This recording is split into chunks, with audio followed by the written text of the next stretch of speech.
ഇവനിങ്ങനെ പഠിച്ചുകൊണ്ടിരിക്കുകയായിരുന്നു. പെട്ടെന്ന് അവൻ എന്തോ പോലെ ഒരു അസ്വസ്ഥത വരുന്നുണ്ട്. അവൻ ബുക്ക് വായിക്കുന്നതിൻ്റെ ഇടയിൽ അവൻ്റെ കാഴ്ചയൊക്കെ ബ്ലറാവുന്നുണ്ട്. എന്നാൽ അവൻ അത് മൈൻഡാക്കി എടുക്കുന്നില്ല. നൈറ്റ് വീട്ടിൽ ഇരുന്ന് പഠിക്കുമ്പോൾ അവന് അതേ ബുദ്ധിമുട്ട് വരാണ്. അപ്പോൾ അവൻ പെയിൻ കില്ലർ കഴിച്ച് അഡ്ജസ്റ്റ് ചെയ്യുന്നുണ്ട്. കുറച്ച് കഴിഞ്ഞ് അവൻ്റെ അമ്മൂമ്മയെ വിളിക്കാൻ ടൈം ആകുമ്പോൾ അവൻ പോവുകയാണ്. അമ്മൂമ്മ കണ്ട ഉടനെ ചോദിക്കുന്നുണ്ട്, നിൻ്റെ ഫേസൊക്കെ എന്താ റെഡ് കളറിലിരിക്കുന്നതെന്ന്. അപ്പോൾ അവൻ പറയുന്നത് ഒരുപാട് നടന്നുകൊണ്ടായിരിക്കുമെന്നാണ്.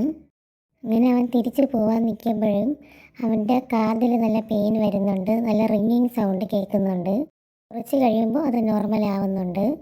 ഇത്രയൊക്കെ സിംറ്റംസ് വന്നിട്ടും അവൻ അതൊന്നും വലിയ കാര്യമൊക്കെ എടുക്കാതെ മുമ്പോട്ട് പോവുകയാണ് ചെയ്യുന്നത്.